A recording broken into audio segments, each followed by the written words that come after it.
everyone, welcome back. I'm going to show y'all on this particular cushion on the Centurion how easy it is to take it apart.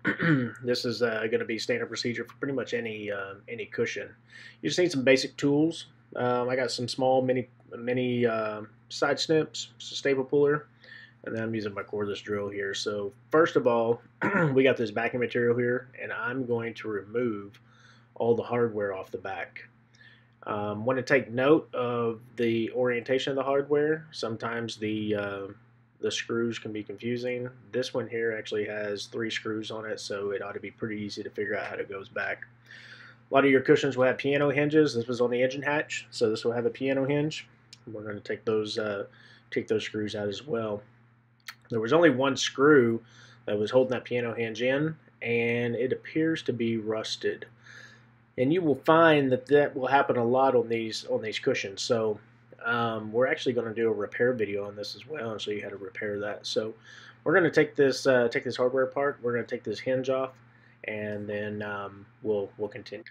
All right, so this hardware is really stubborn on this piano hinge, and so we're going to have to get some vice grips to get a hold of this screw and get it out, because the Phillips head's stripped, which happens very often on the stainless steel hardware. They'll strip out and you won't be able to get it. So we're going to get some vice grips on this and get it unscrewed so that we can get that hinge off and continue breaking this down.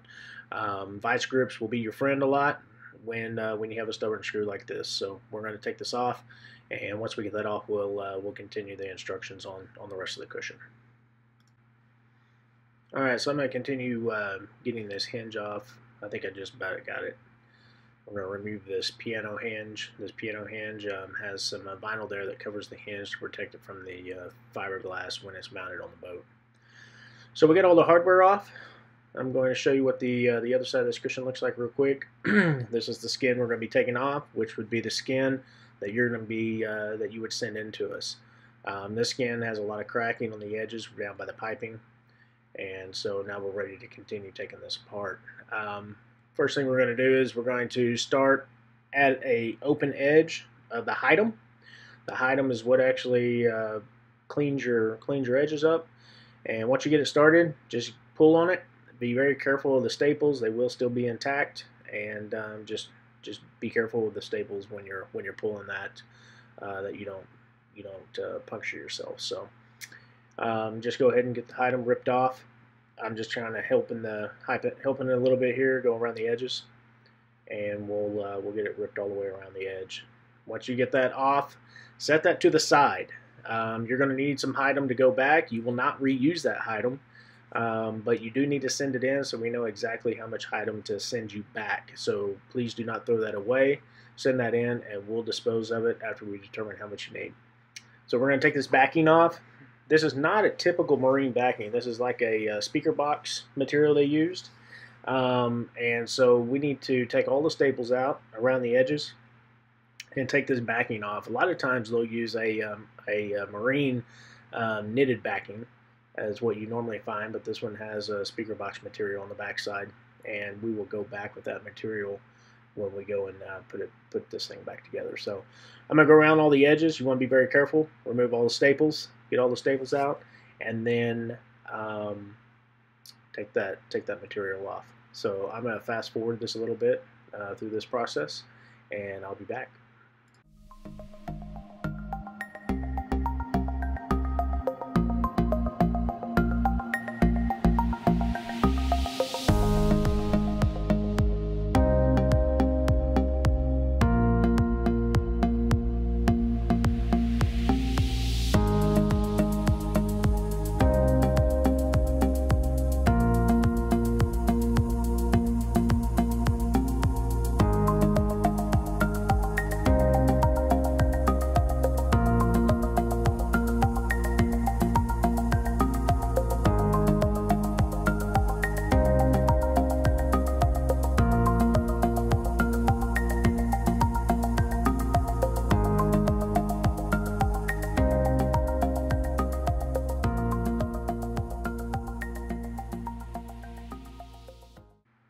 Okay, so I've just about got all this material off, and as I've been taking all the staples out, I've been taking the staples out of not only the backing material, But I've also been removing the staples out of the vinyl around the edges too. So I will kind of just fold the vinyl back carefully just to see if I missed any staples. Sometimes the staples will be buried down in the vinyl, and if you just gently pull the vinyl back off the core frame, sometimes you'll find some areas that are still attached, and then it'll kind of locate your staples. Be very careful doing that though, running your fingers around the edge.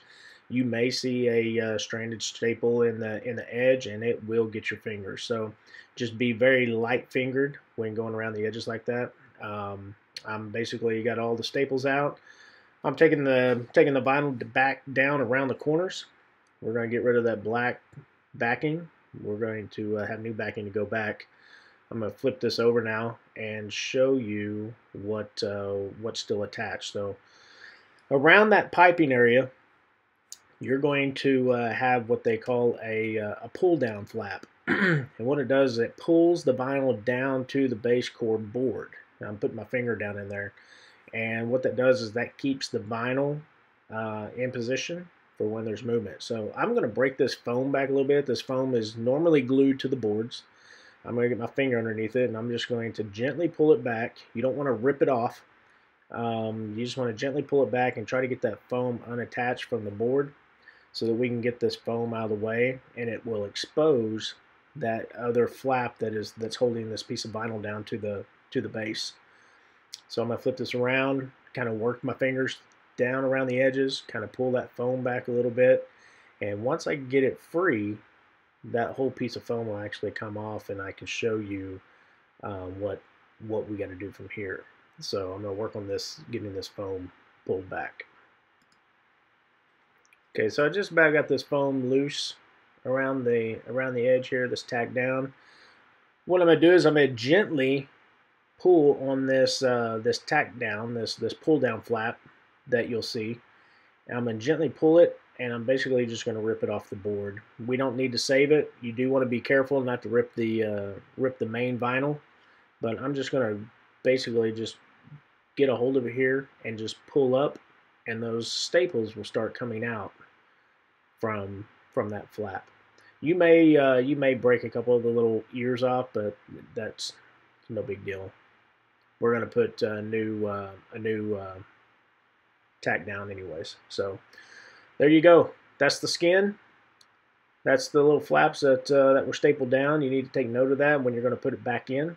You'll have to staple those back down before putting the final assembly together on the back side. So that's the skin, and I'm going to go ahead and take this foam off. And what we want to do is we'll go ahead and get any of the remaining flap unstapled and out of the way for when we go back for the new one. So I'm going to remove those staples and remove all the remaining flaps.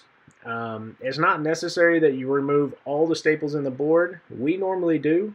You don't have to, but it just makes for a cleaner install. There will be a few staples down in there, so sometimes the side snip pliers, sometimes the staple remover, whichever one works best. Just find whichever one's comfortable, but we will remove all the staples out of this board here. So I'm going to fast forward this video through this process, and then we'll continue.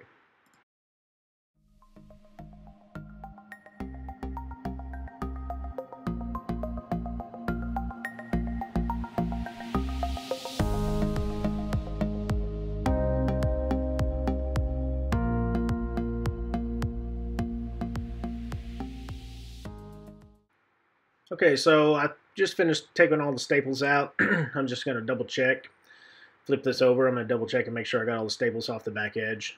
And then I'm going to continue working on getting this foam loose around the edges so that I can go ahead and take off that foam core, because it's going to need to be out of our way when we get ready to put the new vinyl on. So I'm just going to peel this little plastic back and go around the edges here and just make sure that the staples are out. And then this foam is kind of glued onto the edges here, so I just want to gently pull it back, just take it loose from the edge, so that we can free that foam and take that foam section off. We're going to be doing some repairs in another video, showing you how to repair the rusted hardware, and so this foam's got to be taken off anyways. Plus, you're going to have this foam off when you get ready to put your new skin back on, and we'll have a video on that as well. So I'm just going to peel this foam back around the edge. Just get my finger underneath it. Just kind of work it around, get it free without damaging it too much, because we will be reusing this. And I'm going to go around around the whole edge. All right, so I got the edge of the foam all released from the core, and now this piece of foam is free. So we can just take that, set it to the side. I'm just going to peel this foam back here where our hardware is. You can't see it in this video very well, but all the T-nuts in this are rusted out bad. So we're going to replace those in another video, so that when you put this thing back together, it'll be all nice and smooth. So anyways, this concludes the video for removing a skin on the Centurion, and we'll see you on the next one.